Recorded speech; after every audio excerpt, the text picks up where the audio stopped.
سر پیٹ ہیگسیٹ ہیں، انہوں نے کیونکہ وہ سنگاپور میں موجود ہیں تو انہوں نے کہا ہے کہ پاکستان ہمارا مخلص دوست ہے، اور جو پاکستان کا میزائل پروگرام ہے اس پر بھی انہوں نے کوئی خاص بات نہیں کی ہے۔ اس سے پہلے ہم دیکھ رہے تھے کہ امریکہ تنقید کرتا رہا ہے۔ کیا وجہ لگتی ہے آپ کو کہ امریکہ ایک دم سے پاکستان کا اتنا مخلص دوست کیسے بن گیا؟ دیکھیے یہ بڑا امپورٹنٹ پوائنٹ ہے، کیونکہ شنگری-لا ڈائلاگ ساؤتھ ایسٹ ایشیا کا، اس کو ہم ایشین سمٹ بھی کہتے ہیں، اس کے اندر جب امریکن ڈیفنس سیکرٹری نے یہ اسٹیٹمنٹ دی ہے تو یہ واضح ہے کہ دیکھیں پچھلے 3 ماہ سے تو پاکستان جو ہے کنٹینیوسلی امریکن نیگوسیشنز، امریکہ اور ایران کے اندر نیگوسیشنز کرا رہا ہے، درمیان میں میڈیٹر کا رول پلے کر رہا ہے۔ اور ویسے بھی پریزیڈنٹ ٹرمپ جو ہے فیلڈ مارشل عاصم منیر صاحب کے کافی مدعی لگتے ہیں اور ان کی تعریف بھی کرتے ہیں، پرائم منسٹر شہباز شریف بھی کرتے ہیں، اور پچھلے جب سے ٹرمپ ایڈمنسٹریشن آئی ہے پاکستان نے کوآپریٹ بھی کیا ہے۔ ان کو ہم نے شروع میں ہی ایک جو بہت خطرناک ٹیررسٹ تھا وہ اریسٹ کر کے ہینڈ اوور کیا۔ اس کے بعد آپ دیکھیں کہ مئی میں بھی ہم نے ٹرمپ کو بات مانی، کیونکہ ہم جنگ جیت چکے تھے، اور سیز فائر کیا۔ اس کے بعد مڈل ایسٹرن پیس پروسیس میں بھی اسسٹ کیا، اور ابھی بھی ہم کر رہے ہیں، جو میرا کہنے کا مقصد ہے غازہ میں بھی، اور ابھی بھی مڈل ایسٹرن پیس کے لیے ہم کام کر رہے ہیں۔ تو نیچرلی اس طرح کی اسٹیٹمنٹ آ سکتی ہے۔ دوسرا سوال جو آپ کا تھا پاکستان کے میزلز پہ، دیکھیں پاکستان نے بڑا کلیئر سٹینس کیا ہوا ہے کہ ہمارا نیوکلیئر اور میزل پروگرام جو ہے وہ انڈیا اسپیسیفک ہے، ہم کسی اور کو اس کا ٹارگٹ نہ بناتے ہیں، نہ کسی کو دشمن سمجھتے ہیں۔ ہاں انڈین لابی جو ہے امریکہ میں وہ ہمیشہ یہ جنریٹ کرتی ہے امپریشن کہ پاکستان لانگ رینج بیلسٹک میزل، جن کو آپ انٹرمیڈیٹ یا انٹر کانٹیننٹل بیلسٹک میزل کہتے ہیں، وہ بنانے کے لیے کام کر رہا ہے، مگر وہ اس طرح کا نہیں ہے کہ آفیشلی بھی آپ نے اسٹیٹمنٹس دی، اور ویسے بھی ہمارا تو پروگرس ٹرانسپیرنسی ہے بہت زیادہ نیوکلیئر پروگرام میں اور ان کے ڈلیوری نیوکلیئر ڈیوائسز کے ڈلیوری وہیکلس میں۔ تو لہٰذا میرا خیال ہے کہ امریکنس کے جو ریشنل مائنڈز ہیں وہ سمجھتے ہیں کہ پاکستان کا کوئی ایسا ارادہ نہیں ہے کہ وہ انٹر کانٹیننٹل بیلسٹک میزل بنائے۔ تو لہٰذا جب ان کا دل کرتا ہے تو وہ سینکشنز لگا دیتے ہیں، اس کے پیچھے کچھ اور۔ سر امریکہ اپنے مفاد دیکھتا ہے۔ اچھا سر، جیسا کہ ٹرمپ نے سخت شرائط اب ایران کو بھیج دی ہیں، جس سے یہ تاثر مل رہا ہے کہ ڈیل اتنی جلدی ہونے والی ہے۔ اگر ایسا نہیں ہوتا تو دنیا کا سروائیول مشکل پڑ سکتا ہے، اور اس سے قبل ہمیں یاد ہوگا کہ امریکہ کے صدر کا کہنا تھا کہ میں تو ایران پر حملہ کرنے ہی والا تھا، مجھے تو پاکستان نے روکا اور جو خلیجی ممالک ہیں انہوں نے روکا، ورنہ تو ایران پر حملہ ہو چکا ہوتا۔ اب چونکہ وہ ایسی کوششیں کر رہے ہیں کہ جو معاہدہ ہے وہ تاخیر کا شکار ہو جائے، تو جو دیگر ملک ہیں، ممالک ہیں، انہیں مداخلت نہیں کرنی چاہیے تاکہ جلدی سے جلدی معاہدہ ہو، حالات ٹھیک ہو، بہتر ہوں؟ آپ نے درست کہا کہ جو اکنامک فال آؤٹ ہے وہ بہت زیادہ ہو رہا ہے، اور جیسے جیسے وقت گزر رہا ہے بہت سے ممالک میں اس کا اثرات نظر آ رہے ہیں، چاہے وہ گلف کے ممالک ہوں، عرب سٹیٹس ہوں، ہمارے جیسے ساؤتھ ایشین سٹیٹس ہوں، یا یورپ میں، ہر جگہ اس کا امپیکٹ پڑ رہا ہے۔ اس لیے تمام ممالک کی کوشش ہے کہ یہ ڈیل ہو جائے اور اسٹریٹ آف ہارموز سے ٹریڈ شروع ہو جائے اور جنگ دوبارہ واپس نہ لوٹے۔ مگر ٹرمپ کا جو اس وقت ہے وہ اس نے تو اپنی ڈومیسٹک پالیٹکس کو بھی دیکھنا ہے، اور اس کے ساتھ ساتھ وہ اپنی دوسری چیزوں کو بھی مد نظر رکھ رہا ہے۔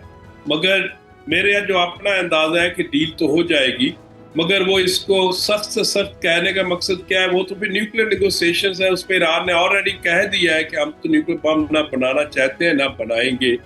رہ گیا یورینیم انرچمنٹ کا، اس کے اوپر وہ ڈیل کرنے کے لیے تیار ہے، اس کو اپنی کنٹری میں IAEA کے تحت بھی وہ ڈائلیوٹ کر سکتے ہیں 60%، تو پہلے تو اس کو ڈھونڈنا پڑے گا۔ خود ٹرمپ صاحب نے کہا کہ ہم نے اس کو خارج کر دیا تھا۔ اس کے علاوہ جو ان کا اسٹریٹ آف ہارموز پہ ہے، ایرانیئنز نے کہا ہے کہ ہم اسٹریٹ آف ہارموز پہ کوئی ٹیکس نہیں لگائیں گے، جس کو ٹول کہتے ہیں۔ ہاں جو ہم نیویگیشنز کی یا باقی سروسز ہیں وہ چارج کریں گے، وہ تو ہر کوئی کرتا ہے، وہاں پہ کلیننگ ہے، وہاں پہ اور چیزیں بھی ہیں۔ تو لہٰذا سخت سے سخت کیا ڈیل ہو سکتی ہے؟ تو اس لیے یہ ٹرمپ کی سٹیٹمنٹس ہیں، مگر جو فیچرز آف دی ڈیل ہے وہ تو اسٹریٹ آف ہارموز، نیوکلیئر کے درمیان رہے گا۔ اب اگر وہ یہ کہے کہ اسرائیل کو سیٹسفائی کرنے کے لیے کہ کنونشنل ویپن ایران نہیں بنائے گا، تو ایران کوئی ڈیفیٹڈ اسٹیٹ تو نہیں ہے اس وقت جس کے اوپر آپ ڈس آرمامنٹ امپوز کر دیں گے۔ لہٰذا میرا نہیں خیال کہ ایران ان کی اس طرح کی دھمکیوں سے یا اس طرح کے ریٹورک سے امپریس ہوگا۔ اچھا سر، آپ کو لگتا ہے کہ کیا ایسا ہو سکتا ہے کہ ڈیل نہ ہو اور امریکہ دوبارہ سے حملہ کر دے؟ کیونکہ جو امریکی وزیر دفاع ہیں ان کا یہ بیان سامنے آیا ہے کہ دوبارہ سے حملہ ہو سکتا ہے. ایون صدر ٹرمپ کہہ سکے کہ اگر ہماری مرضی کا معاہدہ نہیں ہوتا تو ہم دوبارہ سے لڑائی کے لیے تیار ہیں. تو آپ کو لگتا ہے کہ ایسی کوئی صورتحال ہو سکتی ہے؟ دیکھیں، یہ سٹیٹمنٹ آپ کو امریکہ سے بھی نظر آ رہی ہے، پریزیڈنٹ ٹرمپ کا بھی، اور آپ نے درست فرمایا کہ ان کے ڈیفنس سیکرٹری بھی اس طرح کی سٹیٹمنٹس دے رہی ہیں. مگر اسی طرح کی سٹیٹمنٹس ہمیں ایران سے بھی مل رہی ہیں. ان کی بھی لیڈرشپ بالکل اسی طرح فرم سٹینس لیا ہوا ہے، اور اس کی وجہ سے ہمیں ایک الارم تو رہتا ہے کہ یہ اسکیلیشن ہو سکتی ہے. مائنر سکرمشز بھی ہو رہی ہیں، کبھی کسی کا ڈرون گر جاتا ہے، کبھی کسی کی بوٹ پہ، اور انہوں نے بھی ایرانین کے ویسلز کو بھی بلاکٹ کیا ہوا ہے جو کمرشل ویسلز ہیں.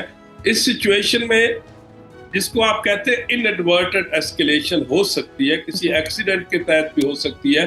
مگر اگر آپ مکمل انالیسس کریں تو اس سے نظر یہ آتا ہے کہ دونوں ملک اس وقت پریپیئرڈ نہیں ہیں دوبارہ جنگ شروع کرنے کے لیے.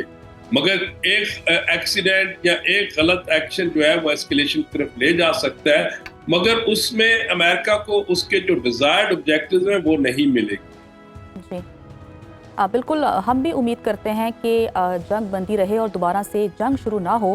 اچھا سر، مشرق وسطیٰ کی بات کر لیتے ہیں. ابھی کی کہانی نہیں ہے، 37 سال گزر چکے ہیں کہ اس خطے میں جو ہے وہ جنگ سے صورتحال ہے. بڑے بڑے سانحات بھی ہوئے. سیریا جو ہے وہ بالکل اس وقت خانہ جنگی کا شکار ہے. عراق کی صورتحال آپ کے سامنے ہے. ایران میں کیا ہو رہا ہے. غزہ تباہ ہو گیا. فلسطین کو ابھی تک جو ہے وہ اسٹیٹس نہیں ملا جو کہ پوری دنیا آواز اٹھا رہی ہے. تو سر، مشرق وسطیٰ ہی کیوں؟ میرا یہ سوال ہے آپ سے. اس کے پیچھے کیا وجہ ہے؟ جو عرب ممالک کے لیڈرز ہیں کیا وہ نان سیریس ہیں، یا پھر آپ کو کیا لگتا ہے کہ کیا وجہ ہے اس کے پیچھے کہ یہیں پر ہی خانہ جنگی کی صورتحال ہے؟ نہیں، دیکھیں، میڈل ایسٹ کا جو لیڈرشپ ہے، جن ممالک کا آپ نے نام لیا، ان کے لیڈرشپ بھی چاہتی ہے پیس ہو، امن ہو. آپ نے دیکھا کہ اس جنگ سے پہلے جب امریکہ اور اسرائیل نے ایران پہ حملہ کیا، اس سے پہلے یو اے ای کا، دبئی کا، بحرین اور آپ قطر، ان جگہوں کو ایک ٹورسٹ ڈیسٹنی، ایک اکنامک ہب بن چکی تھی. مگر اس جنگ نے ان سب کو رون دیا. اس کو سمجھنے کے لیے ہمیں ضروری ہے کہ مڈل ایسٹرن پالیٹکس میں جو اسرائیل ہے اس کا جو ایک ایٹیٹیوڈ ہے اگریسو، اور اس کو سپورٹ کرتا ہے یونائٹڈ اسٹیٹس. تو امریکہ یہ چاہتا ہے کہ جی کسی طریقے سے مڈل ایسٹرن میں ایک اسرائیل کی ہیجمنی اسٹیبلش ہو جائے، جس کا ابھی ریسنٹلی جس طرح انہوں نے کہا کہ ابراہم ایکارڈ میں سب ممالک شامل ہو جائیں. ہمارے فارن منسٹر صاحب جو ڈپٹی پرائم منسٹر بھی ہیں، انہوں نے واشنگٹن میں بیٹھ کے اس کے نفی کر دیا اور کہا کہ پاکستان کسی صورت میں بھی ابراہم ایکارڈ میں نہیں جائے گا جب تک فلسطینین ایشو سیٹل نہیں ہو سکتا. اسی طرح سعودی عربیہ بھی نہیں مان رہا. اب امریکہ نے کانگریس میں ایک بل ملٹری ریلیشن شپ کا اسرائیل کے ساتھ بڑھانے کے لیے ایک فردر موو کر دیا گیا ہے جو کہ ہو جائے گا.